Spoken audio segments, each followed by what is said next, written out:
Hello, I'm Trudy, One Grounded Angel, and this is my weekly angel card reading for the week beginning on the 19th of December through to the 23rd December 2016, so right in the lead up to Christmas. So let's start with Monday, the 19th, and see what the angels have in store for us. So remembering this isn't going to tell us what's going to happen, it's just going to tell us things that we need to be aware of on that day.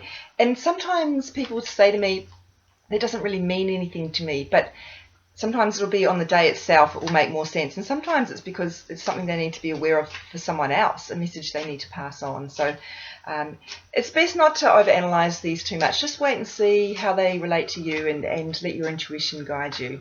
So obviously I have to speak very generally, so it's possible that I'm not giving you the detail that you need to really understand this. So really it's up to you and your intuition to make sense of what this means for you. So, okay. Still shuffling.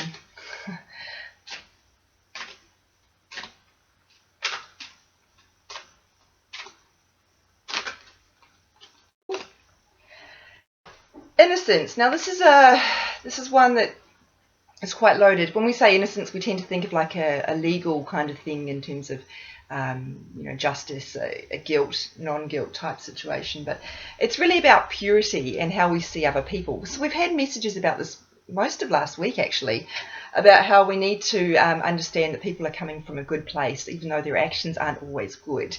So try to understand that we've all got good hearts and we're all trying to do the best thing. Often we translate what the right thing is incorrectly, and we act in ways that hurt other people.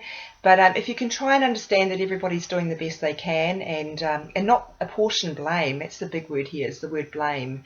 Because when we blame other people, we give away our own power, and we also absolve ourselves of responsibility. And usually, if we're talking in a relationship situation, we're always at least 50% accountable each way. So try to understand that everybody's doing the best they can, and that they're innocent of whatever it is that you think they're guilty of.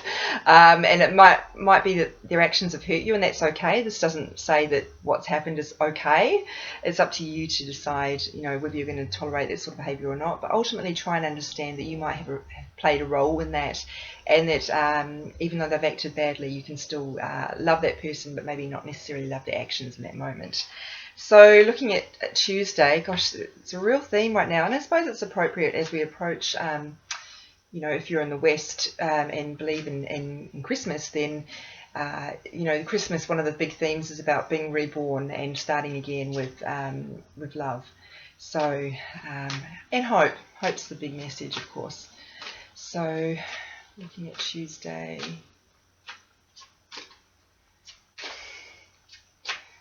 I've really got to get some jokes to tell you guys while I'm shuffling, because it's not very interesting to watch, is it?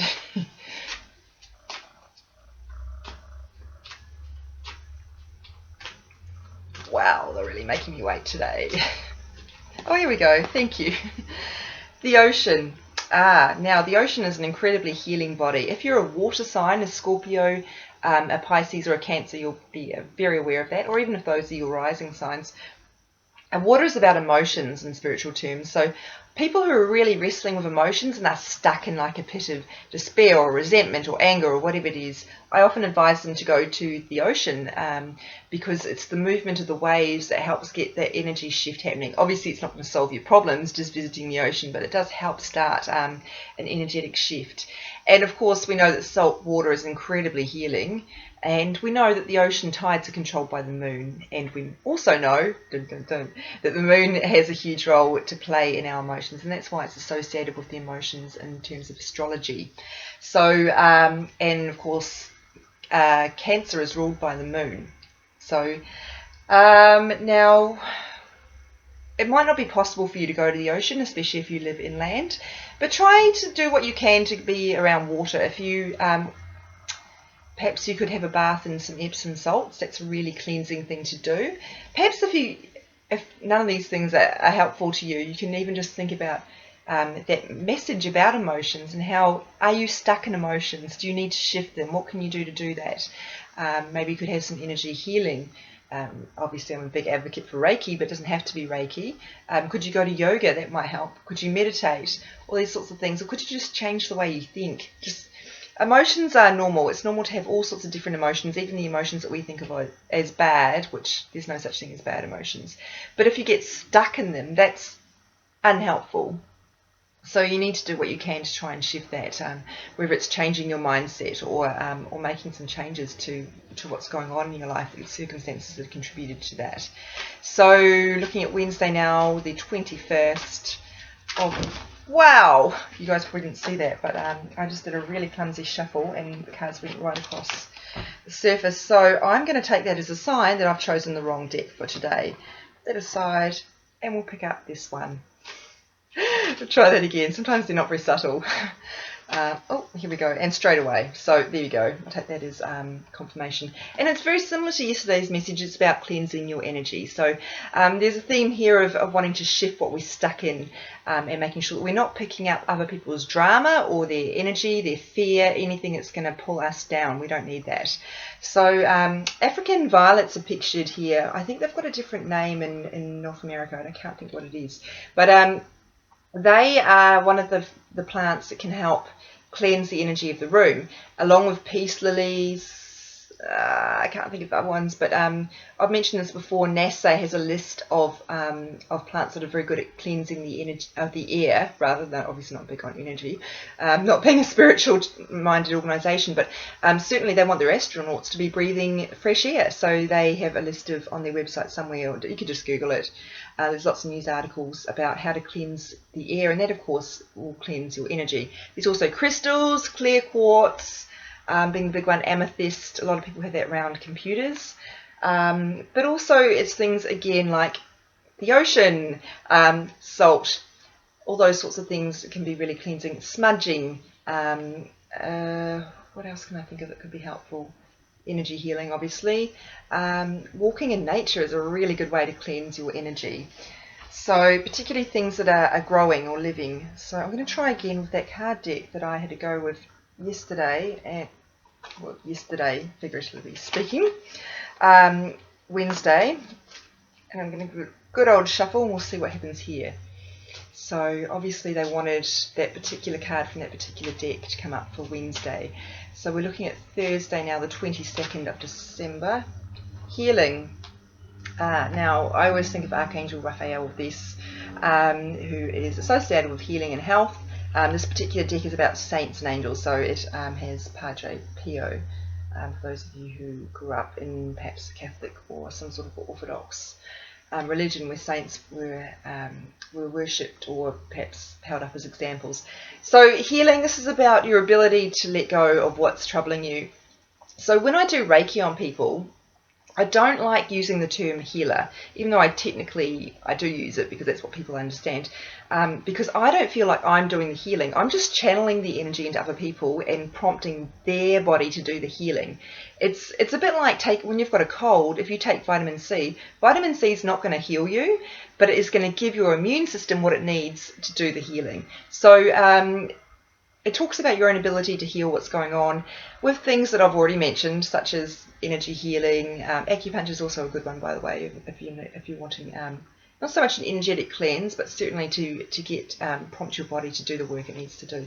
We're all really tired. It's the end of the year. It's been a big year. A lot of stuff's been going on. So we probably need a bit of a cleanse and a bit of certainly a rest. For those of you who've got very specific health concerns, this is a sign for you. They're saying that you need to seek some a different course of action. So a different practitioner, a different form of medicine, if you're not getting anywhere. And this has been going on for a long time. So trust your intuition if that's the message for you. And now we'll move on to Friday, the 22nd. Is that right? No, 23rd. Whoops. Numbers I'm not very good with. So 23rd December.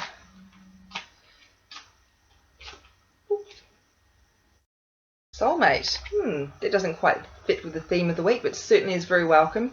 Now, the word soulmate, some people don't like it. Some people use the word twin flame, because soulmates, of course, can refer to your best friend, your sister, your mum, whatever, because it talks about a soul connection between two people, not necessarily romantic.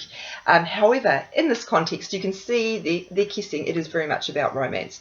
So you can take what you like from that. If you are looking for a soulmate, certainly this would be an indication that that's going to be on the way for you, as long as you're doing the work that you need to be doing. And we talked about this last week as well. If you want a good partner, you need to be a good partner. So if you want someone with a good sense of humour, be funny. Try and lighten up. If you want someone who's going to be protect you and be, help you feel safe, what can you be doing to make yourself feel those things? Because like attracts like. So we need to be giving out what we want to attract in. And what else?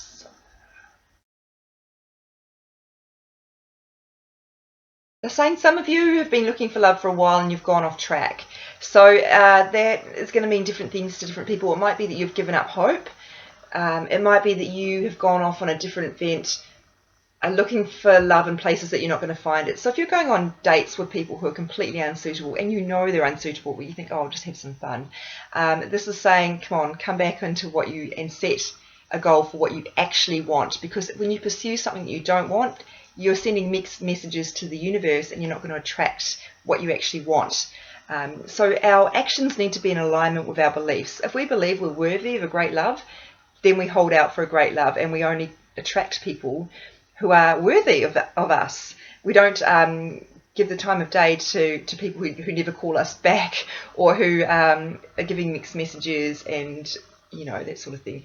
Now, for those of you who are already in a relationship and you already met your soulmate, awesome. What can you be doing to be nurturing that relationship? Make sure you're not taking your soulmate for granted. Now, I don't mean buying them an amazing Christmas present, because love doesn't really respond to material gifts, although gestures, of course, it's the action behind it can be significant. It's really about taking a moment to be grateful for what you have and thinking about what you can do to nourish that. Maybe you need to plan a holiday together. Maybe you can think about a date or something like that, or even just telling them how much they mean to you, because that's something we tend to forget to do in long-term relationships. Now, if you're not interested in attracting a partner or anything like that at all, you can take this at its base level about attraction between people, and concentrate on your soul family, the people around you who you have that soul connection with, and just really nourish those friendships and those relationships and connections. So it's a reminder, this card, at its core, that no man is an island, to use an old quote. We are meant to be with other people. We are meant to form connections with people, not just romantic, but we're all connected in some way, and some of those connections are really special and really need to be nurtured, and because they're learning opportunities for us, but also because they help us lift each other up. And that's what humans are here to do, right? So looking back at the week, what we've got here is viewing people through love and not blaming other people, particularly if we're blaming other people for our problems instead of looking at what we have, how we've contributed, and therefore how we can help be part of the solution. The ocean and cleansing again, healing, all related there. When we talk about healing, by the way, we're not just talking about physical healing, we're also talking about emotional healing, mental healing. And some of you, they're giving me 2 years, I think, 2 years. You've been in a cycle for 2 years, and perhaps that's a cycle of being angry at someone who broke your heart, or being in a place of darkness for whatever reason, and there might not even be a specific reason. They're saying it's time to pull yourself up from that and move forward. When we're talking about emotional healing, that is. If you're really more about physical healing at this point in your life, then obviously that's not going to relate to you. Soulmate, so love and soul connections, which is a wonderful thing to be thinking about as we approach Christmas. Even if that's not something you celebrate, Christmas is a good opportunity to be thinking about the people who mean so much to us. So, when I talk about Thanksgiving, obviously I'm not in the United States, so it's not something that I personally celebrate, but there are lots of themes that we can all learn from: gratitude and spending time with the people we love. And again, for Christmas, nourishing those really, really special connections, and being grateful for them as well. So that's it for the week. Have a brilliant Christmas if that is something you celebrate. I hope you have a wonderful time with your loved ones, and you remember what it's actually about, which is love. And I'm trying to phrase this because it's, to me, I don't see it as a religious occasion. I know lots of people do, but for me, really just about love and hope. And yeah, being grateful for all that has transpired this year, the good and the bad, because remembering the bad things need to happen to get us to where we need to be. And I will look forward to reading for you next week on December the 26th, Boxing Day, and looking forward to seeing what comes up then. Even though some of you will be on holiday or vacation, that doesn't mean that the work stops or that the messages stop, because sometimes when we're dealing with family in particular, or whatever's going on, we need messages from the angels more than most, because those are the things that can really push our buttons. Have a brilliant week, and I will read for you again next week. Take care.